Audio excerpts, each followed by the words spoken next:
We were doing the chapter logarithm, and this is the second lecture of the logarithm. In this second lecture we are going to do some of the properties of the logarithm. So सबसे पहले कहीं ना कहीं anti logarithm की बात करेंगे. तो अगर मान लें आपसे ये बोला जाता है antilog of 3/4 to the base 16. Antilog of 3/4 to the base 16. If it is written, what does it mean exactly? इसका मतलब क्या होता है? तो एंटी लॉग का मतलब होता है एक्सपोनेंट. एक्सपोनेंट से कहीं ना कहीं इसका रिलेशन होता है. Antilog of 3/4 to the base 16 का मतलब 16 के ऊपर 3/4 का एक्सपोनेंट है.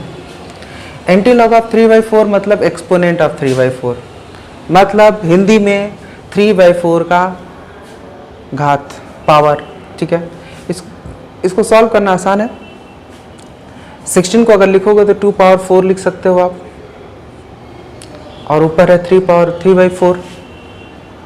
2/4 को अगर आगे सॉल्व करेंगे 3/4 से मल्टीप्लाई होगा एंड इट विल बिकम 2/3, क्योंकि 4 get cancelled and this is 8.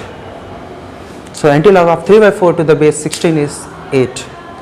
आपको ये बात क्लियर होनी चाहिए. इसका मतलब आपको समझ में आ रहा होगा. Just I am trying to make you related with antilog as well as log. इसका रिलेशन क्या है, और एंटीलॉग कहीं ना कहीं एक्सपोनेंट का दूसरा नाम एक तरह समझ सकते हो. ठीक है, सो लेट अस गो फर्दर. हम कहीं ना कहीं प्रॉपर्टी को देखते हैं. इसके कुछ प्रॉपर्टीज़ होते हैं लॉग की. जो प्रॉपर्टीज़ होते हैं उस प्रॉपर्टीज़ क्या क्या होती हैं वो हम देखते हैं, और हमें कहीं ना कहीं से याद कर लेनी चाहिए, क्योंकि कहीं ना कहीं प्रैक्टिस करते करते ये सारी चीज़ याद हो जाएंगी. पहली प्रॉपर्टी है, अगर कहीं ना कहीं दो लॉग है जिनका बेस सेम है, दो लॉग है जिनका बेस सेम है, एक m का लॉग है और एक वाला जो लॉग है बेस a ही है और ये n है. अगर ऐसे दो लॉग हैं तो कहीं ना कहीं इसमें सिंपली क्या करते हैं, log base a m into n, यानी इनको एक साथ लेना है तो अंदर हम इसे मल्टीप्लाई कर सकते हैं. यानी ये दो लॉग हैं, इनका बेस सेम है तो सेम बेस हमने लिख दिया और इन दोनों को अंदर मल्टीप्लाई कर देंगे. ठीक है, आप ऐसे समझ सकते हो. अगर मान लें लॉग दिया है log 4 बेस 10, अगर कुछ भी दिया है log 20 बेस 10, ऐसे दो सवाल दिए हैं, दो चीज़ें दी हैं, तो log बेस 10 रहेगा और 4 इंटू 20 हो जाएगा अंदर, that is log base 10 and 4 20s are 80. This is the answer. Actually मैं आपको ये बताने की कोशिश कर रहा हूँ कि किस तरह से अप्लाई करना है, किस तरीके से इसका मतलब मीनिंग क्या है. अगर कहीं ना कहीं दूसरा लॉ यहीं पे हम चिपका देते हैं, log base a m minus log base a n, then it gives log m upon n, base is same that is a. ठीक है, तो कहीं ना कहीं अगर दो लॉग ऐसे अलग अलग हैं तो इनके अंदर की वैल्यू क्या होती है, अगर इन दोनों में माइनस हुआ हो तो इनके अंदर की वैल्यू डिवाइड हो जाती है. ऑब्वियसली ये बात कहीं ना कहीं समझाना इतना टफ नहीं है. log बेस a मैं 2 लिख रहा हूँ माइनस log बेस a 10 लिख रहा हूँ, तो इसका सोल्यूशन आपको एकदम क्लियर होगा.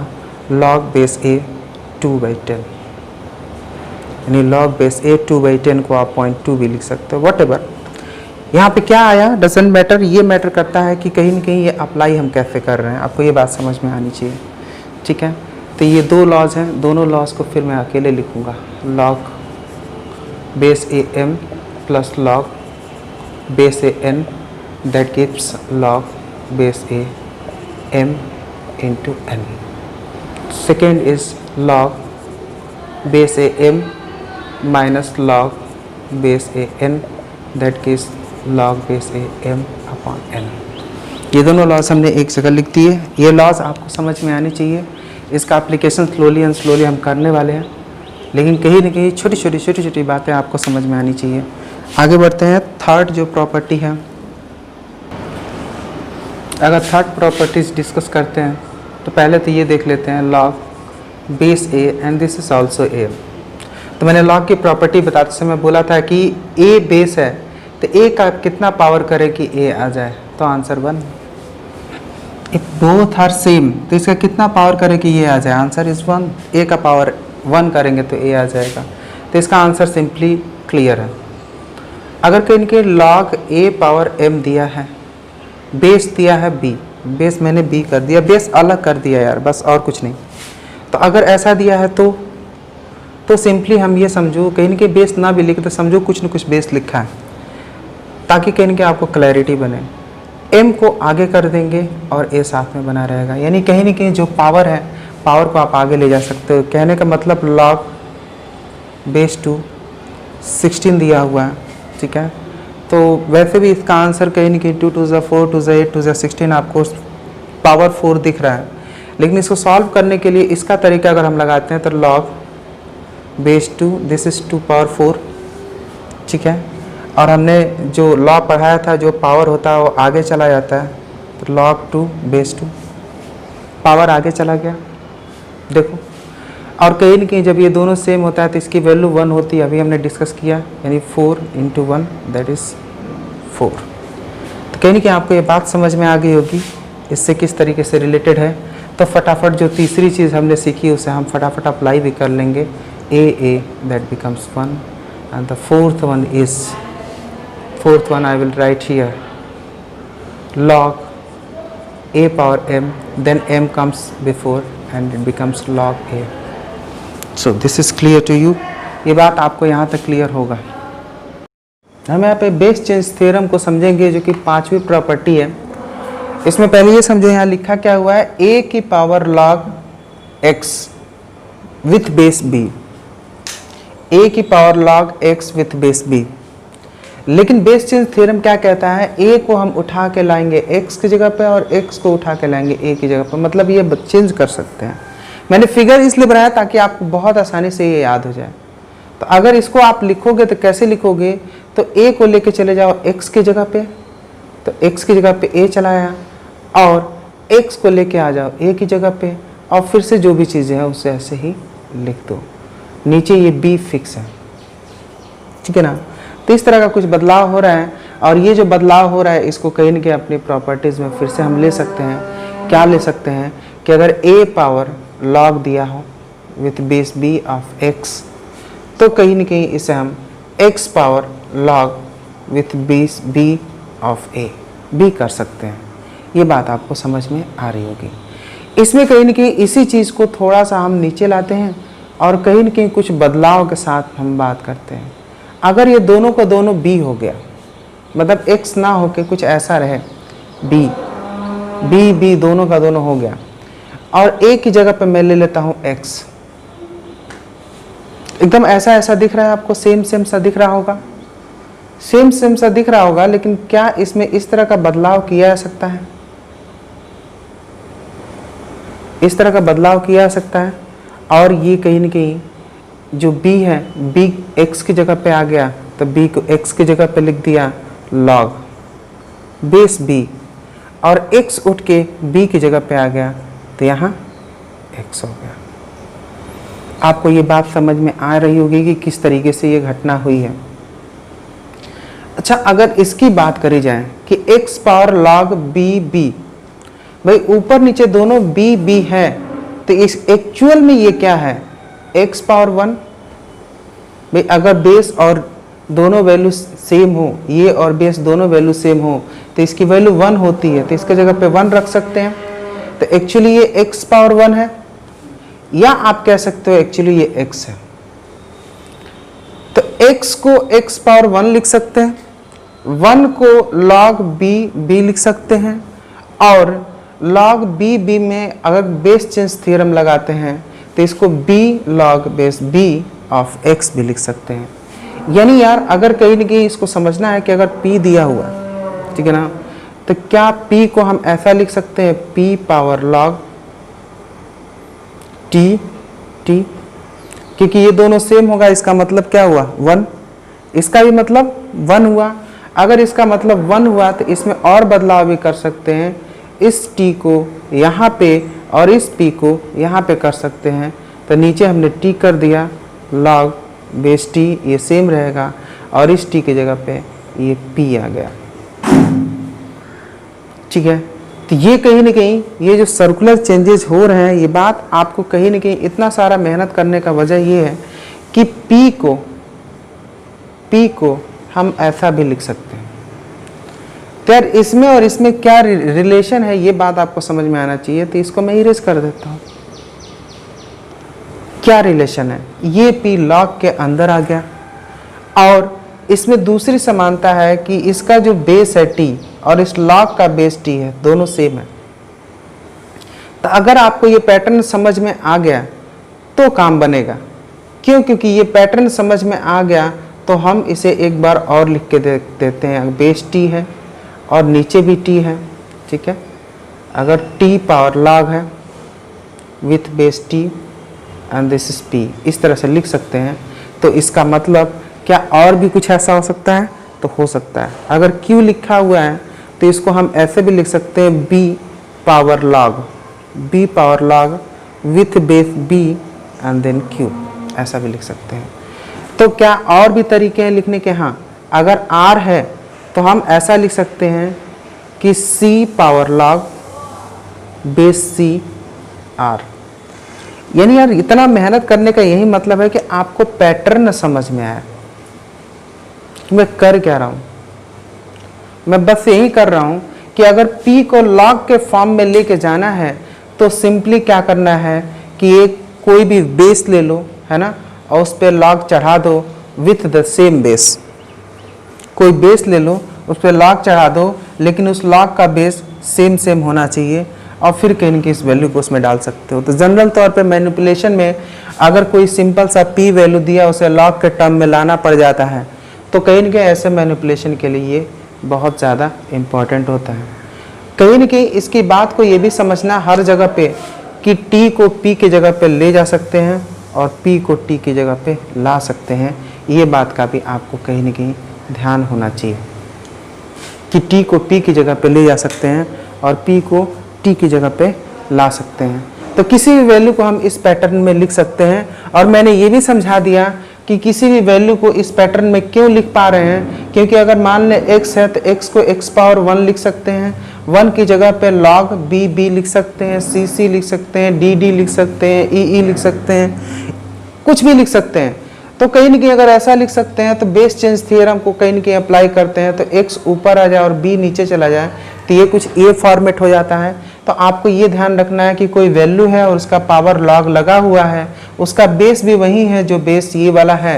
अगर ये दोनों सेम है तो अंदर रखी हुई वैल्यू को आप डायरेक्ट लिख सकते हो, अंदर रखी हुई वैल्यू को आप डायरेक्ट लिख सकते हो। ये बात आपको समझ में आना चाहिए। इस बात को फटाफट मैं क्लियर करता हूँ जस्ट इसके बाद। तो कहीं ना कहीं 5वां रूल हमने पढ़ लिया है ना, 5th रूल पढ़ लिया। 6th रूल क्या है, अगला पॉइंट लिखने के बाद हम समझाते हैं। आपको ये बात समझ में आ गई होगी। Late us go further. अब कहीं ना कहीं यहाँ 5th प्रॉपर्टी तो हम समझ गए हैं यार, 6th प्रॉपर्टी को हम और बेहतर तरीके से समझते हैं। मान लें ऐसा लिखा है log e power x plus 3 base लिखा है e, और ये पूरी वैल्यू पावर ऑफ e है। This is power of e, this whole is power of e। आपको कहीं ना कहीं क्लियर अंडरस्टैंडिंग हो इसलिए इतना करना पड़ेगा। तो कहीं ना कहीं इसको देखा जाए, है ना, तो और हम क्या लिख सकते हैं इसके बारे में, हम क्या कह सकते हैं। तो मैंने कहा कि ये वाली वैल्यू और ये वाली वैल्यू देखो सेम है, मतलब e के ऊपर log लगा है और log का बेस वही है जो e है। तो अगर ये दोनों सेम है तो आपको फिर सोचना नहीं है, log के अंदर जो भी वैल्यू है उसको डायरेक्ट ऐसे लिख सकते हो, मतलब ये चीज़ और ये चीज़ सेम है, ठीक है ना। तो कभी भी ऐसा टर्म आता है तो आपको कहीं ना कहीं ये मैनिपुलेशन समझ में आना चाहिए कि ये कैसे हो जाता है। इसके अंदर है तो ये बाहर निकल जाता है कब, जब जो बेस ये है और ये बेस, दोनों बेस जो भाई हैं अगर सेम है तो लॉग के अंदर रखी हुई चीज़ बाहर निकाल सकते हो, सबको हटा सकते हो, चलो हटो जाओ, है ना। तो कहीं ना कहीं ये रूल अगर हमें समझ में आ गया तो 6ठा रूल तो आप लिख ही सकते हैं। 6ठा रूल क्या कहता है कि अगर मान लें e की पावर log है और log का भी बेस e है तो इसके अंदर रखा हुआ x अगर है तो उस x को आप डायरेक्ट नीचे लिख सकते हो, उस x को डायरेक्ट आप लिख सकते हो। मतलब ये और ये चीज़ एक ही है, इस रूल को हमें समझना है। ठीक है, तो ये कहीं ना कहीं सबसे टेढ़े मेढ़े रूल हमको लग रहे थे। अब इसके अलावा और सारी चीज़ें तो हम कर ही लेंगे और प्रैक्टिस करना ज़रूरी है इन सब पे, तो ही फ़ायदा होगा इतना मेहनत करने का। Late us go further and कुछ छोटी छोटी प्रैक्टिस करते हैं। इतनी प्रॉपर्टीज़ पढ़ने के बाद आपके सामने एक छोटा सा क्वेश्चन है, जिससे कि कहीं ना कहीं थोड़ी प्रैक्टिस शुरू हो जाएगी और आपको ये सारे प्रॉपर्टीज समझ में आने शुरू हो जाएंगे। तो इसका अगर कहीं ना कहीं हमें आंसर निकालना है तो हम कैसे निकालेंगे? जस्ट डू इट, बहुत आसान सा है, करिए। मुझे लगता है आप सभी लोग बहुत आसानी से इस सवाल को कर चुके होंगे, क्योंकि ये टोटल बेसिक प्रॉपर्टी पे सवाल है। टोटल बेसिक प्रॉपर्टी पे सवाल है, आसानी से कर चुके होंगे। सोचो, log 4/2 है, तो इसका मतलब मैंने समझाया था कि 2 का कितना पावर 4 होता है। तो 2 का कितना पावर करोगे कि 4 हो जाएगा? 2। ये इसका आंसर है। इसमें अगर बात करोगे तो log 16/2 है, तो 2 का कितना पावर करोगे कि 16 हो जाएगा? ठीक है, तो 2 2 जा 4, 2 जा 8, 2 जा 16, पावर 4, तो पावर 4 हो गया। तीसरा है कि 2 32 है, तो कितना पावर करोगे तो 32 हो जाएगा, तो 2 का पावर 5 करेंगे तो 32 हो जाएगा। भाई इसका ये कितना पावर है, यही इसका आंसर होता है, समझो बात को। और ये हो गया 16। अब उसके बाद से मुझे नहीं लगता सवाल में कुछ बचा है। ठीक है, that is 40 and 16, answer is 56। Done. आसान सा क्वेश्चन था, प्रॉपर्टी बेस्ड था। पहली प्रॉपर्टी आपको समझ में आ गई होगी। Just do it. So you got a new question again. If log 27 equal to 1.431, then value of log 9 is, log 9 की वैल्यू क्या होगी? जस्ट डू इट, 1 सेकेंड का काम है, डू इट। ऑब्वियसली बहुत आसान सा क्वेश्चन है, प्रॉपर्टी लग रही है। कैसे प्रॉपर्टी लग रही है? इसीलिए प्रॉपर्टी बगल में लिखा हूँ, उसे अप्लाई करते हैं। आसान सा क्वेश्चन, log 27 की वैल्यू 1.431 दिया हुआ है। ठीक है, log 9 की वैल्यू पूछा है। ठीक है, तो 9 की वैल्यू पूछा है, तो क्या 27 से 9 का कोई रिलेशन है क्या? log 9 का 27 से कोई रिलेशन है क्या? तो पहले कहीं नहीं कहीं 27 को इजी करना चाहें तो क्या हम इसे लिख सकते हैं कि log 3 पावर 3, log 3 पावर 3, इसको हम लिख सकते हैं 3 3 जा 9, 3 जा 27। तो कहीं न कहीं इसको आगे क्या लिख सकते हैं? तो ये जो 3 है, मैंने बोला था कि जो पावर है यहाँ पे, ये प्रॉपर्टी देखो, जो पावर है आगे आ जाता है, जो पावर है वो आगे आ जाता है। तो अगर ये 3 आगे आ जाएगा तो ये क्या हो जाएगा? 3 log 3। आप बेस का लेके टेंशन ले रहे होगे, लेकिन बेस का कोई काम है नहीं यहाँ पे, इसीलिए कहीं न कहीं यहाँ पे कोई प्रॉब्लम नहीं होगी। तो 3 log 3 का जो वैल्यू है वो कितना है? 1.431। ये क्वेश्चन को हमने थोड़ा मैनिपुलेट करा, तो इससे ये मालूम चला log 3 की वैल्यू कितनी है, तो 1.431/3 हो गया। log 3 की वैल्यू निकल गई। अगर इसे आप सॉल्व करते हो तो 3 4 जा 12, 7 जा 21 एंड 3 3 जा 9, समथिंग आगे बढ़ता रहेगा यार। तो कहीं नहीं कि अब दूसरी log 9 की वैल्यू बतानी है, log 9 की। तो log 9 की वैल्यू, यही तो वैल्यू आपको बतानी है। तो log 9 की वैल्यू तो आप क्या लिख सकते हो? log 3 का पावर 2 लिख सकते हो। log 3 का पावर 2 यानी 2 log 3, और log 3 की वैल्यू क्या है? 0.473, अभी बताया। Just solve it and you got the answer. आसान सा क्वेश्चन, बस प्रॉपर्टी समझाना है, इसलिए आसान आसान क्वेश्चन करा रहे हैं। तो इसका और इसका रिलेशन क्या है, ये रिश्ता आप फटाफट देख के समझ में आना चाहिए यार। 3 का पावर 3 है, 3 का पावर 2 है, बस रिश्ता बनने वाला है। क्यों? क्योंकि 3 का पावर 3 करेंगे, आगे चला जाएगा पावर इस रूल के हिसाब से, और कहीं न कहीं अगर ये वाला इस वैल्यू के बराबर है तो 3 को आगे लाएंगे तो डिवाइड कर देगा, तो कुछ ये वैल्यू पड़ेगी, तो log 3 की वैल्यू ये हो गई। log 9 की वैल्यू निकालनी है तो 9 3 का पावर 2 लिख सकते हैं, 2 आगे चला जाएगा तो 2 log 3, और log 3 की वैल्यू अभी हम सॉल्व करके ऊपर निकालें और लिख देंगे। ठीक है,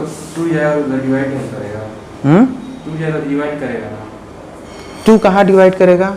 यहाँ वैल्यू निकाल रहे हैं, यहाँ इक्वेशन बन गया था, यहाँ इक्वेशन बन गया था, यहाँ इक्वेशन क्योंकि log 27 इक्वल टू दिस था, इसको हमने सॉल्व किया तो log 3 पावर 3 हो गया, log 3 पावर 3 हो गया तो ये 3 log 3 बन गया।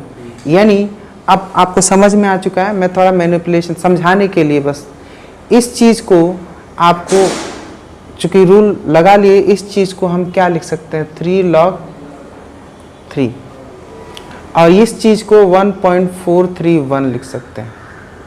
तो यहाँ से हम log 3 की वैल्यू निकाल सकते हैं। log 3 की वैल्यू यहाँ निकलने वाली है, ये यहाँ मल्टीप्लाई कर रहा है, इधर आके डिवाइड करेगा तो 1.431 upon 3 upon 3 and that is how much 0.473। ये log 3 की वैल्यू निकल के आई। इस कंडीशन के हिसाब से हम log 3 की वैल्यू निकाल लिए हैं और उसी log 3 की वैल्यू ला के इसमें पुट कर दिए हैं। ठीक है, तो इससे आपको log 9 की वैल्यू मिल गई है। That you can solve and find the answer. What is the answer, just tell me. तो इस तरह से आपका आंसर 0.946 हो गया। आगे बढ़ते हैं।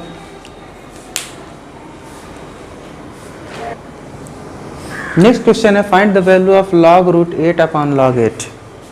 इसकी वैल्यू अभी तक इसकी बेस की कोई ज़रूरत नहीं है, इसलिए कहीं ना कहीं बेस लिखा नहीं है, कुछ मान सकते हो बट उसका डिस्कशन है नहीं तो उसे रहने दो ना, वो कुछ परेशानी खड़ा नहीं करने वाला है। जस्ट डू इट फास्ट है, बहुत आसान सा क्वेश्चन है, करें।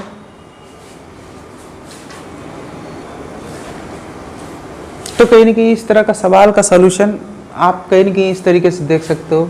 यहाँ लिखा है log रूट 8 अपॉन log 8, ऐसा दिया। रूट 8 एक्चुअली है क्या,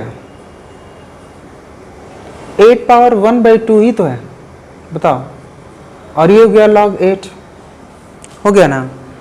अब कहीं ना कहीं 1/2 पावर है तो यार आगे चला जाएगा। अभी पिछले क्वेश्चन में आपको मैंने सिखाया है, तो जब आगे चला जाएगा तो यहाँ क्या बचेगा log 8 और नीचे भी क्या बचेगा log 8। log 8 से log 8 कैंसिल हो गया, आंसर इज 1/2। आपको आंसर क्लियर हो गया होगा 1/2।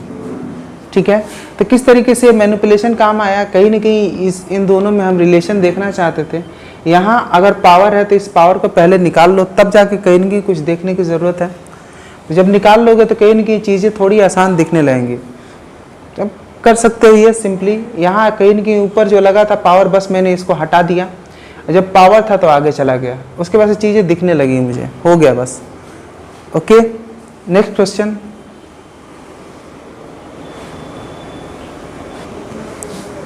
Now get the second question to try. ये जो क्वेश्चन है अगर ऐसा दिया हुआ है तो इन ऑप्शन में से कौन सा आंसर आपका होगा।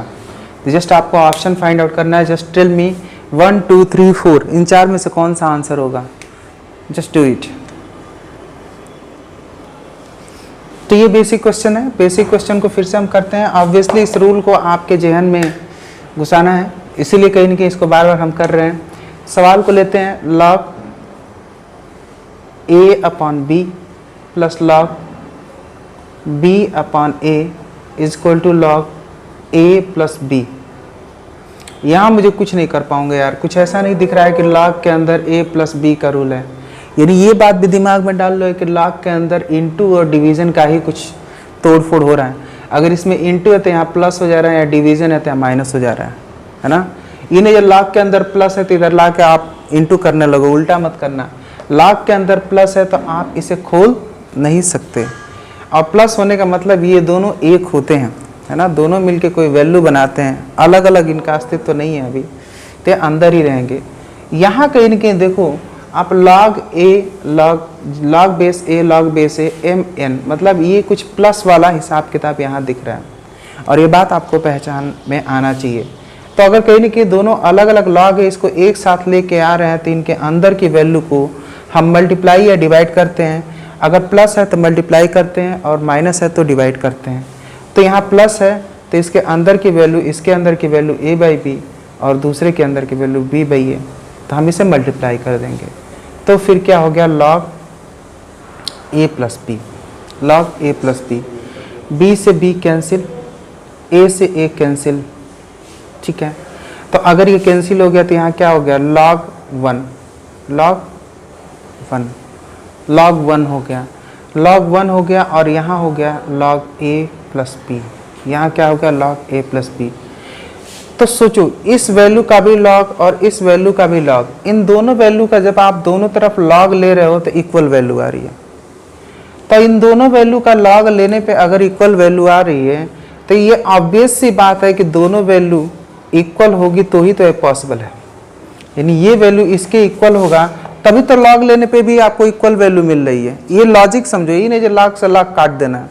समझो बात को कि 1 का लॉग ले रहे हैं और a प्लस बी का लॉग ले रहे हैं तो आंसर इक्वल इक्वल आ रहा है। तो एक ही हरकत दोनों के साथ कर रहे हो तो आंसर एक ही आ रहा है, इसका मतलब दोनों के दोनों वैल्यू सेम होगी तो ही तो ये पॉसिबल है। बात समझे भाई, दोनों का लॉगरिथम ही ले रहे हो, एक के काम कर रहे हो दोनों के साथ, तो दोनों इक्वल होगा तभी तो एक ही आंसर देगा।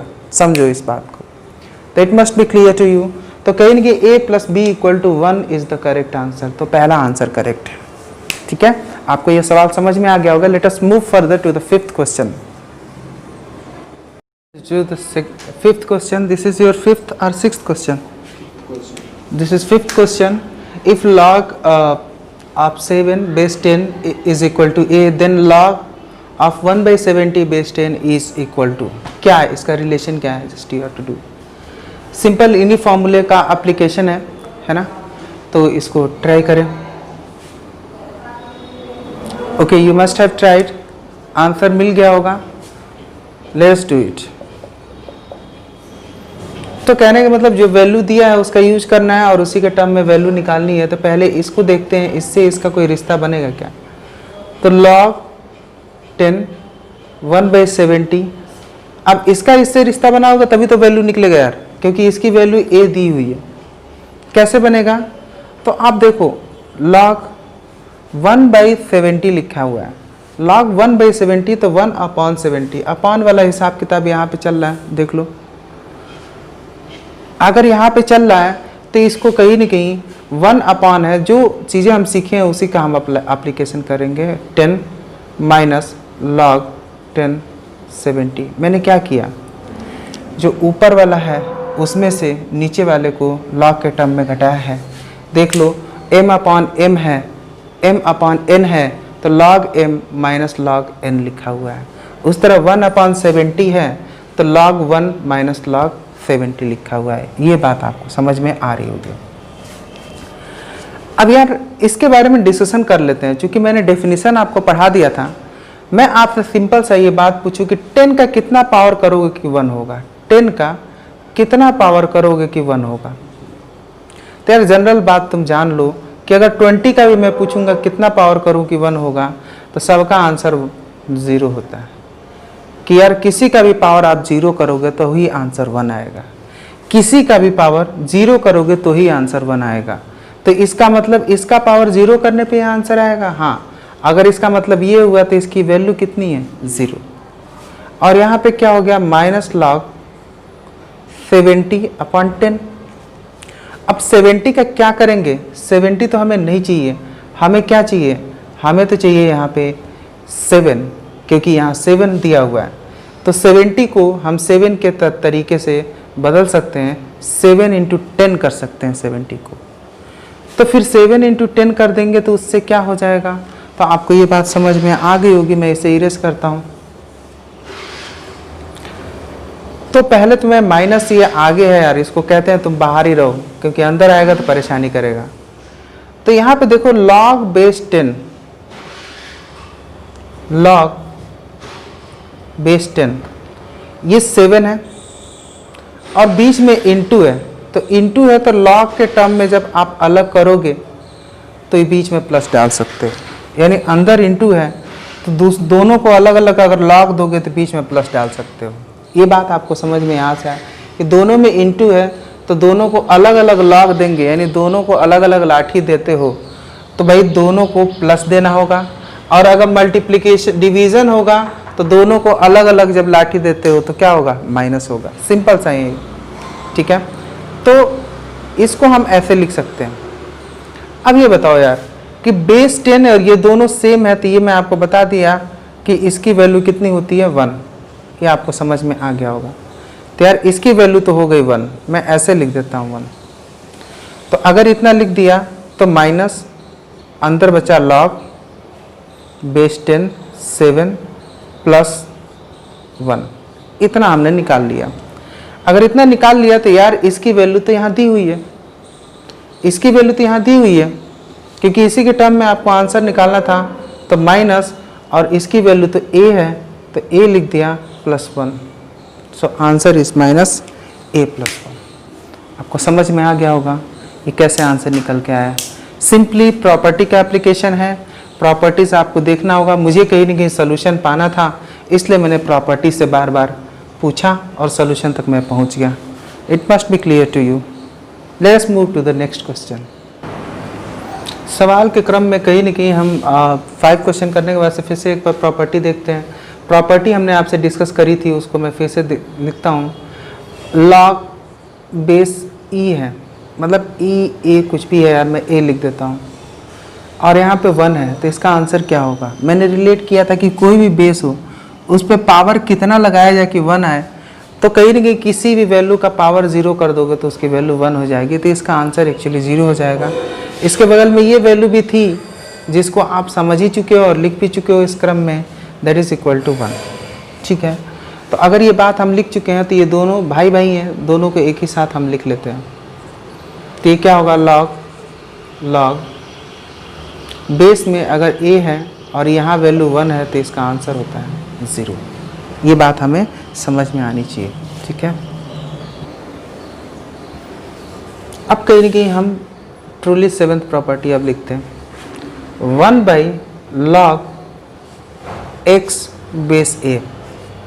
अगर ऐसा है तो इसको ऊपर ले जाने का भी रूल होता है। क्या होता है, हम इसे लिख सकते हैं log, इसको पलट दें, तो इसको जो ही पलट देंगे तो ये क्या हो जाएगा, a ऊपर चला जाएगा और x नीचे चला जाएगा। ठीक है, तो आप ऐसा भी सोच सकते हो कि अगर मान लें 4/log बेस 3 और 2 ऐसा दिया हुआ है तो इसको कैसे लिखेंगे।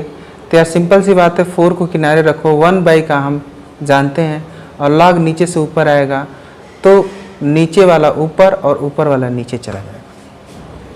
तो ये बदलाव आपको समझ में आना चाहिए, log में जो बदलाव है, कैसे ये बदलाव कर रहे हैं। ठीक है, ये बदलाव आपको समझ में आना चाहिए, है ना। इसके बाद से हम डायरेक्ट एक प्रॉपर्टी की अगर बात करें, हम डायरेक्ट अगर कहीं ना कहीं 8th प्रॉपर्टी की बात करते हैं तो अगर मान लें कोई log है, ठीक है, यहाँ a है और यहाँ b है।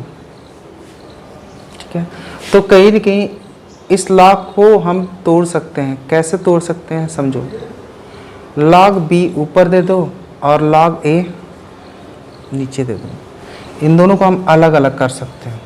अलग अलग क्यों कर सकते हैं, क्यों करते हैं, इसका फ़ायदा क्या होता है, तो इनका बेस हम अपने हिसाब से अगर बनाना चाहते हैं तो इसके लिए करते हैं। तो हमने क्या किया, b को ऊपर कर दिया, a को नीचे कर दिया, और बेस आप अपने हिसाब से दे दो। सपोज़ मैंने दोनों को बेस e दे दिया, यानी कहने का मतलब कि अगर मान लें मेरे पास है log, ठीक है, log यहाँ ऊपर 5 है और नीचे 7 है। अब ना तो यार log 5 मतलब बेस 7 वाला log हम नहीं करते हैं, हम या तो कॉमन log करते हैं या नेचुरल log की बात करते हैं। तो ये 5 7 का हिसाब किताब है, तो इसको हमें निपटाना होगा। जब हम कॉमन log के टर्म में करेंगे तो ही इसकी वैल्यू निकाल पाएंगे। तो इसके लिए हम क्या करते हैं, हम ऊपर कर देते हैं log 5 और नीचे कर देते हैं log 7, और बेस कौन सा, अपना वाला बेस देते हैं यार, 10 वाला बेस, क्योंकि इसी पे सवाल सॉल्व होता है। तो फिर इससे क्या होता है, सवाल आसान हो गया। अब मैं इसकी वैल्यू निकाल लूँगा, इसकी वैल्यू निकाल लूँगा और आंसर मेरा आ जाएगा। तो कहीं ना कहीं इसीलिए इसका यूज़ होता है। तो ये कहीं ना कहीं 7th और 8th प्रॉपर्टी ऑब्वियसली प्लस होंगे और आपको आना भी चाहिए। तो 7th property 1/log base a x दिया हुआ है, तो we can write a x like this. And next property is log base a b दिया हुआ है, तो we can write it b upon log a। मैं ऐसे ही लिखूंगा क्योंकि बेस इज योर्स चॉइस, आप बेस अपने चॉइस से कोई भी डाल सकते हो सुविधा के अनुसार। ठीक है, तो कहीं ना कहीं बेस अपने चॉइस से डाल सकते हो। कहने का मतलब कि बेस के तौर पे जैसे कि मैंने यहाँ 10 डाला था, मेरी चॉइस थी, मैं यहाँ 100 भी बेस डाल सकता हूँ। I can put the base according to my own choice, है ना। तो कहीं ना कहीं यही इंपॉर्टेंट है, इसीलिए मैंने बेस लिखा ही नहीं, आप डाल लो अपने चॉइस से। और यही तो सुविधा उपलब्ध कराता है ये प्रॉपर्टी कि सवाल के हिसाब से आप बेस बदल लो, यही सुविधा उपलब्ध कराता है। कोई बात नहीं, just we will go through the question and we will understand कि यार इसका यूज क्या है। Let us go to the question again. Now you try the sixth question. Sixth question, if log base 10 2 is equal to this, then log base 2 10 is equal to what, है ना। इसकी value आप निकालें। सो let us do the solution. सवाल एकदम सामने था। सवाल कैसे था यार, देखो इसकी वैल्यू निकालनी थी, इसकी वैल्यू आपके पास है, तो इसका इससे कोई रिश्ता दिख रहा है क्या? आप ध्यान से देखोगे तो दिख जाएगा। आप देख रहे होगे यार, नीचे वाला ऊपर, ऊपर वाला नीचे कर देते ये बन जाएगा। और मैंने बताया था कि ये कब होता है, तो ये प्रॉपर्टी आपको यहाँ दिख रहा है कि x अपॉन ए, x और a है तो a और x हो जाता है जब अपॉन में कर दिया जाता है। यानी इस वैल्यू को अगर 1 अपॉन कर दें तो यही वैल्यू कुछ ऐसी हो जाएगी। बदल गया कि नहीं? इस लॉ से, ये लॉ लगा है बस, और कुछ नहीं लगा, ठीक है। अगर नीचे है तो मैंने ऐसे दिखाया था कि ये पलट जाता है तो ये बनता है, और ये पलट जाएगा तो ये बन जाएगा, ऐसे समझो। तो फिर 1 अपॉन 0.3010, नीचे ऊपर 1000 से, ये बेमतलब का काम है यार, फिर भी कर देते हैं आपके लिए, अपॉन 301 इज डन। क्लियर होगा आपको, आंसर समझ में आ गया होगा। Let us go further and do the next question. Just see the question number 7। Question number 7 को आप ट्राई करें, आसान सा क्वेश्चन है, प्रॉपर्टी बेस्ड है, आपका हो जाएगा। Pause the video and try it. Now let us do the questions. इसका सॉल्यूशन करना है, जो सवाल है उसको बस एज इट इज़ लेके आओ और प्रॉपर्टी बगल में बस लगा दो, सवाल हो जाएगा। और ये है log बेस 10 x + 5 + 1। देखो क्या कर रहे हैं, 1 को कहीं न कहीं log के टर्म में कर दो। बेस 10 सबका है तो 10 बेस इसका भी कर दो, और ऑब्वियसली 1 बनाना है तो दोनों को दोनों सेम होना चाहिए। ये आपको मैनिपुलेशन पहले समझ में आ जाना चाहिए कि कहीं न कहीं log यहाँ 1 है तो 1 को कहीं न कहीं सबका बेस 10 चल रहा है तो 10 दे दो, और 1 करना है, 1 के लिए करना है तो ये भी सेम होना चाहिए, तभी इसकी वैल्यू 1 आएगी। ये होने के बाद log की प्रॉपर्टी के हिसाब से फटाफट दोनों को एक साथ मिंगल कर दो। तो कहीं न कहीं दोनों log के बीच में प्लस है, दोनों के पास लट्ठे हैं, दोनों के पास log हैं और बीच में प्लस है, और इन दोनों log को एक log करना चाहते हो तो अंदर वाली वैल्यू को हम क्या करते हैं, मल्टीप्लाई करते हैं, आपको याद होगा, ठीक है। उसी तरह यहाँ पे दोनों log हैं और बीच में प्लस है, तो अंदर वाली वैल्यू को हमें क्या करना है, मल्टीप्लाई करना है, यानी x + 5 × 10। एक बात समझो कि ये जो वैल्यू है अंदर आपको मिली और ये जो वैल्यू अंदर मिली, ये जो भी है ओवरऑल वैल्यू अगर सेम है और दोनों का log 10 लिया जा रहा है तो ऑब्वियसली अंदर वाली वैल्यू सेम होगी, तो ही ऐसा किया जा सकता है। तो हम ऐसा लिख सकते हैं, x + 5 × 10। तो 5 2 = 10, ये 2 टाइम्स में कट जाएगा। फिर से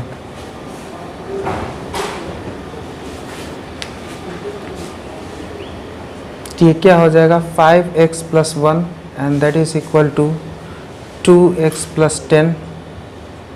5 में से 2 गया, 3x = 9, सो x = 3। यार इसमें अब मैं कुछ नहीं कर सकता। क्वेश्चन 7 क्लियर है। Let's go further to the question number 8। Okay, now you got 8th question. Just try this, find the value of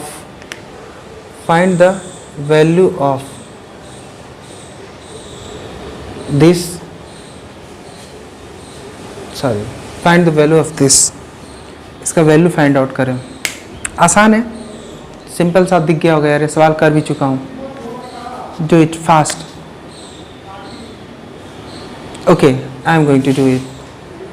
solution 1 by log 360, 1 by log 460, 1 by log 560।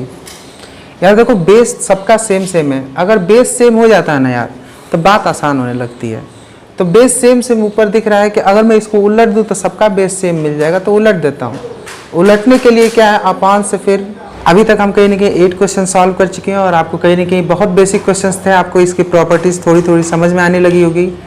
अब हम और बेहतर क्वेश्चन सॉल्व करेंगे इससे next lecture में। So let us see you in the next lecture. Thank you.